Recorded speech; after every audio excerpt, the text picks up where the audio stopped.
जय श्री हरि। पूज्य गुरुदेव के चरणों में बारंबार प्रणाम। आप और मैं एक यात्रा पर हैं, साधना के एक मार्ग में हैं। आप और मैं सतत इस जिज्ञासा से रूबरू हो रहे हैं कि नाम कैसे जपना चाहिए, आपका और मेरा कल्याण कैसे होगा, क्या क्या त्रुटियां हैं जिन्हें दूर करना है, कौन से सद्गुण हैं जो आपको और मुझे अपनाने हैं, वे कौन सी बातें हैं जो आपकी और मेरी जिह्वा से रटे गए राम नाम को सार्थक बनाने वाली हैं।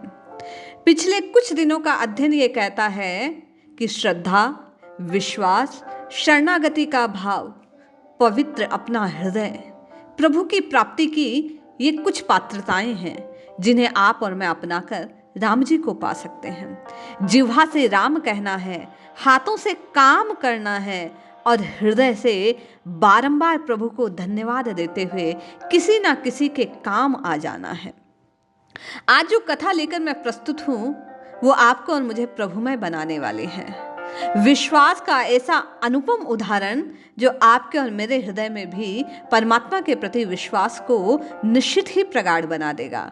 आपको और मुझे भी धैर्य प्रदान करेगा। आप और मैं भी धीरज से राम राम राम राम रटकर राममय होने के स्वप्न की पूर्ति के लिए अवश्य प्रयासों में लग जाएंगे। एक भक्त की गाथा है, आइए इस भाव को श्रवण करते हैं, श्रद्धा और विश्वास को हृदय में धारण करते हैं, जिह्वा से नाम रटते हैं और अपने जीवन को सार्थक बनाते हैं। कुछ 60-70 वर्ष पहले की घटना है, सत्य घटना है। एक व्यक्ति जो बिल्कुल गरीब था, प्रभु को मानने वाला था, प्रभु का भक्त था। कुछ जरूरत का सामान उसके घर में और एक प्रभु की मूरत थी जो किसी महात्मा से उसके पिता को मिली थी और पिता से उसे मिली थी। वह मूर्ति जो प्रभु की है, विग्रह, वह बड़ा मूल्यवान था लोगों की दृष्टि में और उसके लिए तो प्राणधन थे। वह उन्हीं के सहारे जी रहा था। अर्थ से गरीब था लेकिन भाव से बड़ा धनवान था वह व्यक्ति। एक दिन प्राचीन समय में क्या होता था, डाकू कबीलों के साथ आते और धावा बोल दिया करते थे, गांव का गांव लूट कर चले जाते थे। डाकू आए, उसके घर में आए, जो कुछ सामान था सब लूट लिया। अंत में उसने उन राम जी की जो प्रतिमा थी, जो विग्रह था, उसे सीने से लगा रखा था।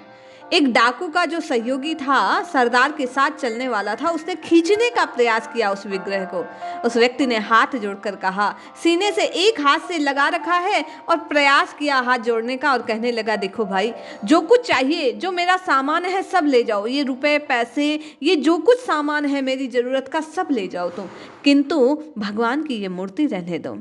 ये मेरे ठाकुर हैं, मैं इनका पुजारी हूँ, इन्हीं के भरोसे मेरा जीवन चल रहा है।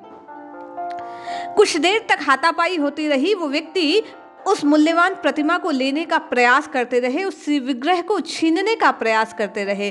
अंत में सरदार ने, जब वह भक्त, जो गरीब भक्त था, रोने लगा, गिड़गिड़ाने लगा, बार बार सरदार के पैरों में गिरने लगा और कहने लगा, सब ले जाओ, मेरे प्राण भी ले जाओ तुम, लेकिन मेरे रघुनाथ जी को यहीं छोड़ दो, इनके बिना ये घर शमशान हो जाएगा। उस गरीब व्यक्ति ने जब ऐसा कहा तो सरदार को उस पर दया आ गई। वो भी तो मनुष्य था आखिर। डाकू का जो काम था अपना भरण पोषण करने के लिए, परिवार का काम चलाने के लिए करता था। उसने कहा, चल ठीक है।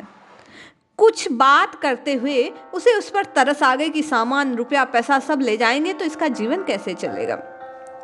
उस डाकू ने उसको कुछ रुपए देने का प्रयास किया, जो सरदार था। उस व्यक्ति ने कहा, नहीं, ये धन आप ले जाइए, ये सामान ले जाइए, आप सब ले जाइए मेरे प्रभु को छोड़कर, मुझे मेरे प्रभु पर विश्वास है, वो मेरे भरण पोषण की व्यवस्था अवश्य कर देंगे। वे लोग वहां से चले गए। सब रुपया पैसा, गांव का जो कुछ था वहां से सब सूत सात कर ले गए, कुछ नहीं छोड़ा। 0 सन्नाटे की स्थिति वहां पर।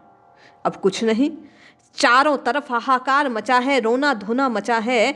उन गरीबों के जो खेतों की जगह थी, उस समय विकास कार्य प्रारंभ हुआ था, सड़कों का निर्माण होने लगा था। उसके खेत के नजदीक से उसकी जो भूमि थी वहां से सड़क जानी थी। सरकार ने एक विज्ञप्ति जारी की, एक प्रेस नोट निकाला और उसमें लिखा कि ये जो जमीनें हैं इस इस अंतर्गत आने वाली इस क्षेत्र के उनका सरकार द्वारा अधिग्रहण कर लिया जाएगा, सरकार अपने कब्जे में कर लेगी और इसकी खाना पूर्ति के लिए पैसा दिया जाएगा, जिससे आप अपने भरण पोषण की कोई और व्यवस्था कर सकते हैं। सरकार का निर्णय, सरकार का फैसला, सरकार की बात लोगों को माननी ही थी। उस भक्त गरीब की भी जमीन उसी सड़क के किनारे थी और उसका जो पूरा हिस्सा था वो सड़क निर्माण के काम आने वाला था, तो उसको कुछ अधिक पैसा मिला। उस पैसे से उसने एक व्यापार, छोटा सा काम धंधा चालू किया, कुछ रहने खाने की व्यवस्था की, मेहनत करता, प्रभु की कृपा पर भरोसा रखता, रोज पूजा पाठ करता, राम नाम का संकीर्तन करता। उसका प्रातः और सायंकाल है संकीर्तन में व्यतीत होता, राम राम राम राम की रटना लगाता, प्रभु पर विश्वास रखता, प्रभु को अपने प्रत्येक कार्य का साथी बनाया उसने और काम उसका चल पड़ा। धीरे धीरे वह नगर सेठ बन गया।